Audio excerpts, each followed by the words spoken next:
भीलवाड़ा से परिणाम। बिल्कुल नमस्कार।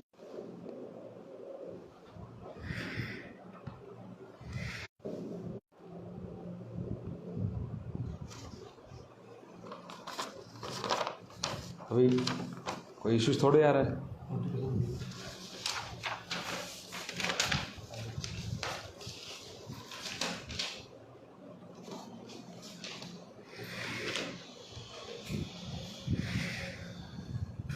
फेसबुक पे लाइव शायद तक अब शुरू हुआ है। नमस्कार दोस्तों, राजस्थान के तमाम बेरोजगार साथियों को मेरा नमस्कार, और जितने भी युवा साथी मेरे से जुड़े हुए हैं राजस्थान के तमाम जहां तक, उन सभी को प्रणाम, सादर नमस्कार वापिस। बिल्कुल जय श्री राम, राम राम। बिल्कुल बिल्कुल बिल्कुल सभी एकदम स्वस्थ हूं और आप लोगों के बीच में तंदुरुस्त रूप से। आज का ये लाइव है वो राजस्थान में जो चल रही है, जिस प्रकार से ये घटनाएं हो रही है, आप लोगों को पता है। कथित रूप से, कथित इसलिए बोल रहा हूं, कई लोगों को लग रहा है कथित क्यों बोल रहे हैं, क्योंकि मीडिया में एक ड्रामा चल रहा है, कथित बुलाया जा रहा है, जबकि स्पष्ट रूप से ये पेपर आउट हुआ है। और पेपर आरोप के एक आज पूरे दिन से चल रहा है, बत्ती लाल बत्ती लाल बत्ती लाल। अब देखते हैं किसकी लाल होती है, किसकी बत्ती जलती है। राजस्थान के जितने भी युवा साथी एक बार जुड़ जाते हैं तमाम ग्रुपों तक, फिर मैं आप लोगों के साथ अपना सारा जो भी है मैसेज पहुंचाने की कोशिश करता हूं। टीएसपी की 340 सीटों के बारे में बिल्कुल अपन कोशिश करेंगे।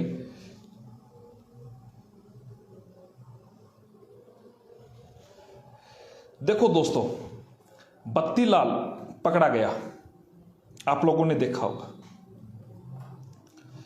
बत्ती लाल के पीछे जो पकड़ने का जो टाइम है वो 14 दिन लग गया।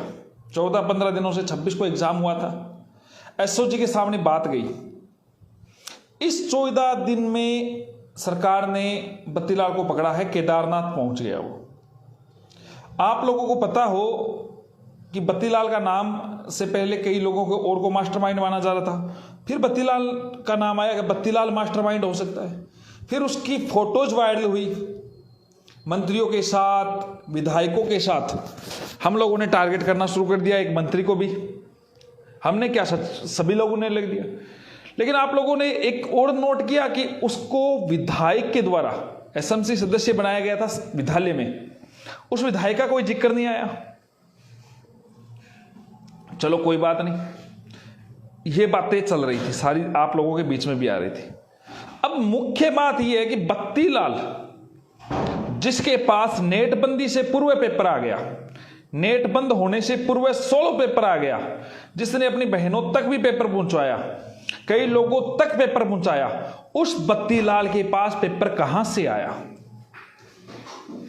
सवाल लाजमी है, क्योंकि आपके भविष्य का सवाल है और तमाम राजस्थान का युवा इसको जानना भी चाहता है कि ये बत्ती लाल आखिरकार है क्या। आपका ध्यान पूरा बत्ती लाल की तरफ जा रहा है। दोस्तों, ये महत्वपूर्ण सूचना मैं आप तक पहुंचाना चाहता हूं। आप जम के राजस्थान के तमाम मंत्रियों तक ये सूचना पहुंचाने की आपकी जिम्मेदारी है, हर विधायकों की तक पहुंचाने की जिम्मेदारी है, क्योंकि ये सरकार आप लोगों को गुमराह करने की कोशिश कर रही है। हो सकता है आपके भविष्य को खाने वाली सरकार है। इस बत्ती लाल के पीछे कितने लाल बत्ती वाले हैं? केदारनाथ तक कैसे पहुंचा, किस प्रकार? हाँ, मैं मानता हूं एसओजी ने कार्रवाई की, अच्छी बात है, लेकिन सरकार को क्या डर है? जब किरोड़ी बाबा की प्रेस कॉन्फ्रेंस में स्पष्ट तौर से एक बोर्ड के अध्यक्ष, बोर्ड एक संवैधानिक तरीके से अलग है, संस्था है, सरकार का कोई रोल नहीं है, बोर्ड के अध्यक्ष पे जब किरोड़ी बाबा आरोप लगा रहे हैं, उसके बाद में जारोली साहब प्रेस कॉन्फ्रेंस नहीं कर रहे हैं।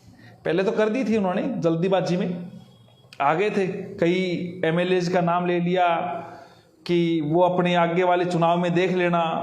जैसे होता है ना, कोई बच्चा का जैसे बस नहीं चलता, जिसका कुछ वो ठीक है तो मैं नहीं खेलूंगा, इस प्रकार से रूठ जाता है। उसने अलग से रूठते हुए किसी और पे नाम ले लिया कि अगली बार चुनाव में देख लूंगा। बात आपके अधिकार की है। आज आपका मामला, आपके अच्छे अंक बन रहे होंगे, आपने तैयारी की होगी, लेकिन ऐसे बत्ती लाल हमेशा आते रहेंगे। कल पटवार का एग्जाम है, परसों फर्स्ट ग्रेड का है, उससे आगे सेकंड ग्रेड का एग्जाम है, इन एग्जाम में आप लोगों के अधिकारों को कोई खाता रहेगा, कोई छीनता रहेगा। इसलिए झाड़ोली जी जो प्रेस कॉन्फ्रेंस कर रहे थे उनको जवाब देना चाहिए अपने पर लगे हुए आरोपों पे। वो जयपुर थे नहीं थे, किस प्रकार से ब्रॉडबैंड कनेक्शन दिए गए 25 तारीख को, उसकी जांच करनी चाहिए सरकार को। वो डॉक्टर पराशर कौन है, उस पर लोगों के बीच में लाना चाहिए। सरकार अभी तक उन तक पहुंची क्यों नहीं, उनकी जांच नहीं क्यों नहीं की जा रही है। सीएम साहब खुद चुप क्यों बैठे हैं। जब मामला सरकार ये कह रही है हम एग्जाम को पारदर्शिता से करवाना चाहते हैं, हर एग्जाम में पारदर्शिता चाहते हैं, तो सीबीआई जांच क्यों नहीं हो रही है, तो जांचें सीबीआई क्यों नहीं हो रही है। और जो ये तार किरोड़ी बाबा जी कह रहे हैं कई मंत्रियों तक जुड़े हैं, अरे भाई इस व्यक्ति को इतना बड़ा संरक्षण नहीं, ये कोई एरा गेरा नहीं है। आप बोर्ड के अध्यक्ष, आरपीएससी के अध्यक्ष के साथ आपकी फोटो जा रही है, आपकी मंत्री एमएलए के साथ फोटो जा रही है, आपको विधायक मनोनीत सदस्य नियुक्त करवा रहा है, एरा गेरा तो नहीं है। कांग्रेस के यूथ का नेशनल प्रेसिडेंट के साथ ऐसी फोटो आ रही है, एरा गेरा तो नहीं है। जो रीट उत्सव राजस्थान में सरकार ये कह रही है रीट उत्सव है, जिसको पधारो हमारे देश के रूप में, जब एमपी से आए हुए व्यक्तियों का आदर सत्कार आप लोगों ने किया, उसको प्रोपेगेंडा के रूप में आपने लोगों के बीच में रखा, क्या नहीं किया था क्या सरकार ने? क्या आप लोगों ने उन लोगों के लिए व्यवस्था नहीं की थी क्या? अपने भाई बहनों के लिए इतनी मेहनत नहीं की थी क्या? वो कंटेनर की क्यों नहीं जांच हुई? उसके घर तक सरकार क्यों नहीं पहुंची? उस कंटेनर से व्यक्ति जो मरा है उसकी जो वाइफ है, मेरे पे वही जो गलत, मेरे पे जो सवाल उठाते हैं ना, जो कमेंट करते हैं, या तो वो बीएसटीसी के अभ्यर्थी होंगे या फिर जिनको पेपर मिला है वही होंगे। अब आप सोच लीजिए आपके आसपास, क्योंकि मुझे तो शो नहीं होते उनके कमेंट ना, मैं देखता हूं, लेकिन आपके जो मित्र मेरी प्रोफाइल में जो कमेंट करते हैं, तो आपको ध्यान रखना है, उन लोगों की शिकायत एसओ जी को जरूर करें। ऐसे लोग, क्योंकि मैं स्पष्ट बोलता हूं, खुल के बोलता हूं, और जो गलत है उसका खुल के विरोध करता हूं, आप इस बात को ध्यान रखना। राजस्थान की जनता ने जो रीट उत्सव बनाया था, क्या उसकी सीबीआई जांच होनी चाहिए नहीं होनी चाहिए? आप बताइए मुझे दोस्तों। इस सरकार से आपको स्पष्ट तौर से मांग करनी चाहिए। जो कई लोगों ने ये कह दिया ना, जैसे रीट का अब तो बत्तीलाल पकड़ा गया, मैं अनशन कर दूंगा, बत्तीलाल नहीं पकड़ा जाएगा, मार जाऊंगा, मुड़ जाऊंगा, खा जाऊंगा, बाबा बाबा कह के चिल्ला रहा था जो पप्पू, उसको ये पूछो सीबीआई जांच तक तू भूख हड़ताल करेगा नहीं करेगा? हमारा ये सवाल है। जरूरत पड़ेगी तो हम साथ आएंगे, कोई दिक्कत नहीं है दोस्तों। मैं किसी पे आरोप प्रत्यारोप नहीं करता, लेकिन दलाली करना बंद करे, क्योंकि अभी उसने एक और दलाली की है। इसी रीट में बोर्ड की तरफ से वकील उतरवाने के लिए उसने जिसका नाम सजेशन किया सरकार के सामने, आप सोचिए, वही वकील जो इनका जो ये इसकी खुद की जो ये बीएसटीसी की जो पैरवी करता है ना, जो पूर्व में बीएसटीसी संघर्ष समिति का अध्यक्ष भी रहा है, आप लोगों को ना पता हो तो मैं बता देता हूं। इसने दोस्तों एक बड़ा प्रोपगेंडा तैयार किया है, पेपर आउट, और इस प्रोपगेंडे में कुछ चीजें समानता है, गौर से सुने और समझे। 13 लाख बेरोजगारों के साथ जिन्होंने बीएड कर रखी है, सरकार कुठारघात कर रही है। दोस्तों सुन लीजिए, आज आपकी बीएड डिग्री है, आपके नंबर कम है, आप सोचेंगे कोई बात नहीं, अपने नंबर अगली बार आएंगे देखा जाएगा। अगली बार आपके साथ खड़ा होने वाला असलम चौबदार नहीं मिलेगा शायद तक।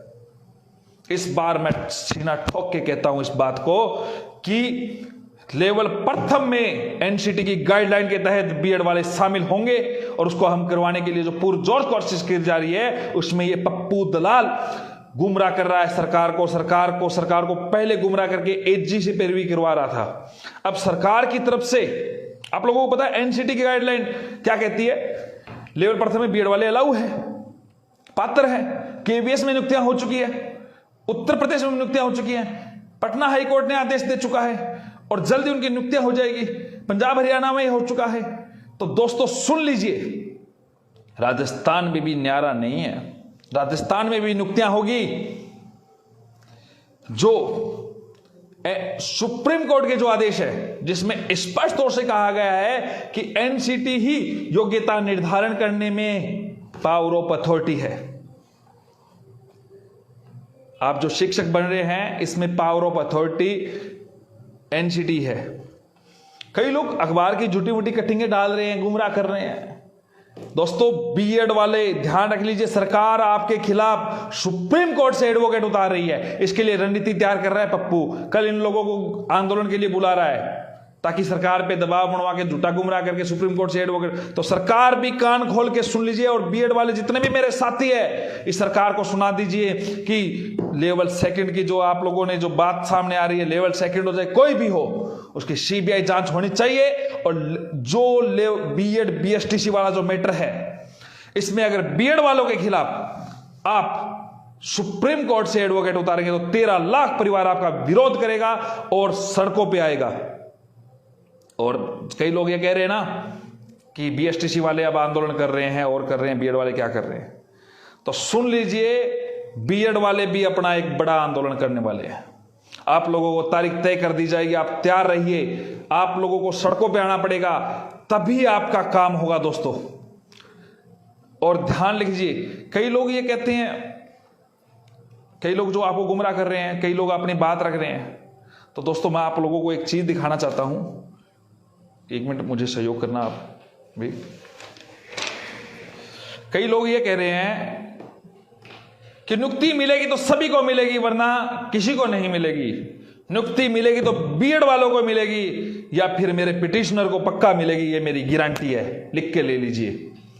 जितने भी याचिकाकर्ता बने थे उसके जो आदेश है, मैं आपको पंजाब हरियाणा का Babita and others Haryana state का एक आदेश दिखाना चाहता हूं, फिर तनिषा कुमारी वर्सेज हरियाणा स्टेट का आदेश दिखाना चाहता हूं, फिर मैं आपको राजस्थान का राजेंद्र चोटिया वाला आदेश 5 फरवरी को आप चेक कर लीजिए, हाई कोर्ट की साइट पे जाइए और आप चेक कर लीजिए। असलम चौबदार तथ्यों के साथ बात करता है, गुमराह नहीं करता है। कई लोगों को बुरा लग रहा होगा, मैं कह रहा हूं या तो वो जिन्होंने पेपर खरीदे उनको बुरा लग रहा है या बीएसटीसी वाला होगा, लेकिन मैं जो बात कह रहा हूं वो क्लियर कह रहा हूं और स्पष्ट कह रहा हूं। परीक्षा में जो धांधली होती है उसके खिलाफ हूं हमेशा, और उसकी सीबीआई जांच होनी चाहिए। दोस्तों आपके कमेंट है, लेकिन लेवल प्रथम में बीएड वालों को जो गुमराह करने के लिए जो पप्पू सेना तैयार हो रही है उनके खिलाफ के सारे आदेश आप लोगों को दिखा दो। कुछ आदेश एक बार दिखा दे जो ये कहते हैं कि पिटिशनर को नहीं है, तो एक आप आदेश देख लीजिए जी। एक मिनट आप उसको पकड़िए सही तरीके से, एक मिनट पकड़िए। ये आदेश में देखिए,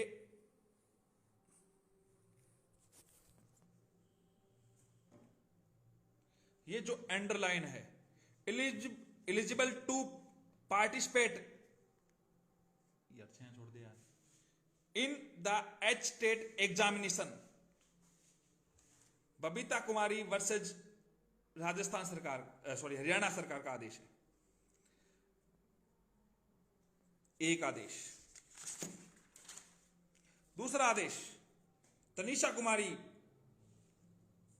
डीजी हरियाणा के गुप्ता एडवोकेट जनरल, इसमें भी लिखा हुआ है all the petitioner are duly eligible and reference in the regard the Clause 1 and 2 notification referred above which road, ये दोनों नोटिफिकेशन है, इसमें बीएड वालों को अलाउ किया गया है। ये देख लीजिए, सुन रहे हैं आप, सभी लोगों को मैं दिखा रहा हूं तथ्य। इसके अलावा मेरे पास सारी फाइलें पड़ी है, मैं आपको रखूंगा एक एक चीजों की फाइलें, क्योंकि सारी चीजें एक साथ दिखाना उचित नहीं है। उचित माध्यम आप लोगों को मैं दिखाऊंगा दोस्तों, उचित माध्यम आप लोगों के बीच में आएगा। अभी तो क्या है, पीछे का लाइट ऑफ करो। अभी तो क्या है, शुरुआत हुई है दोस्तों। मैं आपको इसी वीडियो के जो YouTube पे सुन रहे हैं मुझे, उसके डिस्क्रिप्शन में आपको लिंक मिल जाएगा टेलीग्राम का, उसमें सारे प्रूफ डाल दिए जाएंगे और लिंक मिल जाएगा आपको फेसबुक पे जो मुझे सुन रहे हैं, जितने भी, और एक चीज और दिखाना मैं रह गया था बीच में, आपको दिखाता हूं। एक सेकंड छोड़ दीजिए, आप छोड़ दीजिए। पहले आप जो जितने भी फेसबुक वाले हैं, ये पिटिशनर है राजेंद्र चोटिया, केस नंबर आप लोग इसको देखिए, राजस्थान हाई कोर्ट का। आप सर्च कीजिए दोस्तों, आपके जो भी नॉन हैं उनको पूछिए, जो भी वकील है, कि क्या ये आदेश किस प्रकार का आदेश है, फिर विश्वास करना। राजेंद्र सिंह चोटिया वर्सेज दूसरा आप सर्च कर लीजिए, चाहे अन्य नाम भी सर्च कर सकते हैं, देवेश शर्मा, सिद्धार्थ अवस्थी, मुकेश कुमार, ये जो आदेश है, ये सारे कोई भी आप सर्च कर लीजिए जिसमें बीएड वालों को राइटली अलाउ किया गया है। कई लोग, हम लोगों को एक बात और ध्यान दीजिए, इन सब आदेशों में याचिकाकर्ता को लाभ दिया गया है।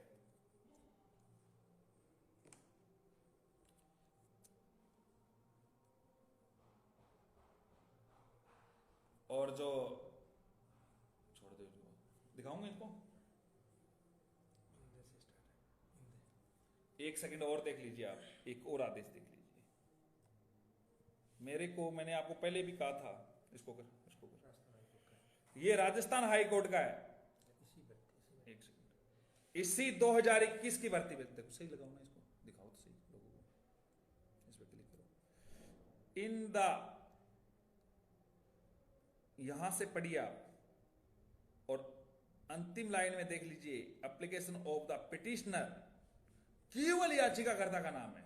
अब मेन सवाल लोगों का यह है, अब मेन सवाल आप सभी लोगों का क्या है वो मैं बताता हूं, कि क्या अभी भी याचिकाकर्ता बना जा सकता है? क्या अभी भी याचिकाकर्ता, देखो अब मामला याचिकाकर्ता का नहीं है, अब केस को जीतने का है, अच्छे एडवोकेट से पैरवी करवाने का है। आप याचिकाकर्ता बन रहे हैं, ठीक बात है, इसके साथ ही एक अच्छी एडवोकेट की टीम उतारने की आवश्यकता है, क्योंकि सरकार उतार रही है बीएसटीसी वालों की तरफ से एडवोकेट की टीम। तो दोस्तों, आप लोगों को नंबर है कमेंट में, फेसबुक में जितने भी हैं, मैं आप लोगों को कहता हूं, मुकेश जी छिंपा के जो नंबर है उनसे बात करें, वो केस को हैंडल कर रहे हैं, देख रहे हैं। याचिकाकर्ता के फेवर में दूसरी बात और है, अगर इन द केस हमारे ये जो केस इन किंतु परंतु 1%,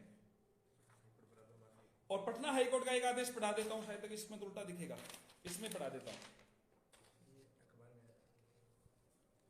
पटना हाईकोर्ट में शिक्षक बहाली में डीएड और बीएड को बराबर मान के बनाए मेरिट, पटना हाईकोर्ट का है, आराम से पढ़ लीजिए, आदेश पड़ा है, आपको डरने की कतई आवश्यकता नहीं है। इसको सही कर दो यार, दिखा दो ना।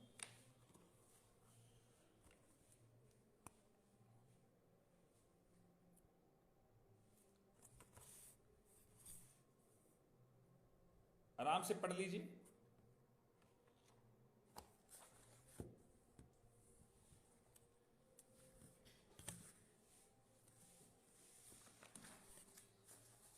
सरकार तक भी यह बात पहुंचा दीजिए दोस्तों, हारने वाले हम नहीं हैं, लेकिन हम 13 लाख परिवार इस सरकार का विरोध करेंगे, एक आंदोलन करेंगे। यदि सरकार या तो निष्पक्ष हो जाइए, कोर्ट जो फैसला करना है वो कर देगी। अगर सरकार किसी एक धड़े का साथ मांगेगी तो सरकार को मुंह की खाएगी और मुंह की खानी पड़ेगी।